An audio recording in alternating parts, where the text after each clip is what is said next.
I yield back. Mr. Ellzey?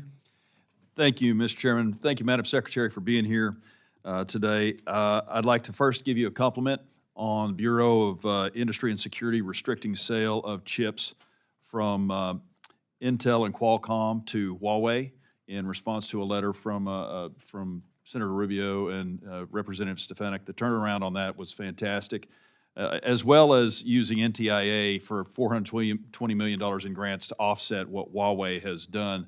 They are a real threat and have been for 20 years, and I think we're realizing that. So I wanted to start with just a compliment. I want to transition to Taiwan and the South China Sea.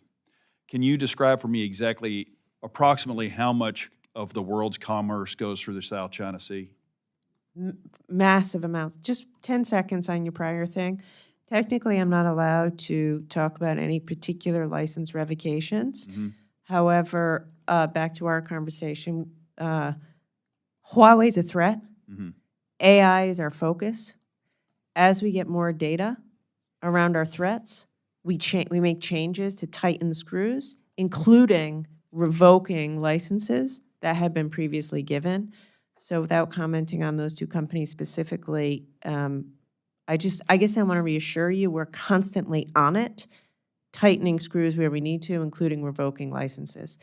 I don't have a number for you, but I don't know, massive. It's about a third. It's about a third of the world's commerce. Yeah, massive amounts of commerce. And that is right in the vicinity of Taiwan. So could you very briefly describe for me what happens if China invades Taiwan and locks down the South China Sea to American commerce and takes over TSMC?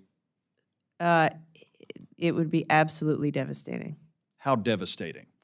Well, right now, I'm not commenting on whether that's going to happen, how it's going to happen, if it's going to happen. But what I can tell you is right now, the United States buys 92% of its leading-edge chips from TSMC in Taiwan.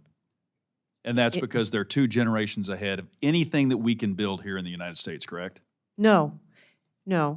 They are vastly ahead of anything we're doing in the United States. Okay. However, the announcements TSMC just made in Arizona will be to build 2 nanometer and 3 nanometer, which is their most sophisticated stuff. Got it. But until then, they're a strategic asset in Taiwan, which makes it essential for us to defend the South China Sea and Taiwan, not just one place. Would you agree? I would agree, yes. Okay. So moving on from that, on the chips issue, we're finding that chips from North Korean drones being used by Russia to attack Ukraine have American chips in them. So what is BIS doing to stop that flow? It appears that they can use what we think are harmless commercial-grade chips to use for lethal purposes around the world at a time that looks very much like 1940.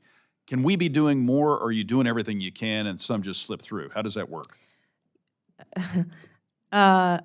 Okay, a few things. One, the fact that they have to use chips from breast pumps and refrigerators and such, which is what they're doing, is because our initial controls worked, right? Like, we're denying the sophisticated stuff, which has slowed them down hugely. And so they're going to do what you're doing, which is getting quote-unquote commodity chips and jerry-rigging their equipment. It's less high, and they're having to rely on Iran and China to do this. So that's not good news, but it is what it is. So we are doing everything we know how to do as fast as we can with the resources that we have. For example, when we find out that a Chinese company is going around our export controls to Russia, we put that company on the entity list. When we find out, I was telling you someone before, we've created a task force with DHS and the DOJ to help us identify and, prosecute countries or companies that go around our export controls. So, listen, if you have ideas of more you think we could do, I want to hear them. I think we're doing everything we can with the resources we have, but it's massively frustrating and angering when you see Russia do what they do and work with, folks like China to get around our export controls. I know you're doing the best you can do, and especially in the national security realm, so I appreciate it. Thank you for your fascinating testimony, Mr. Chairman. I yield back. Mr. Rappaport.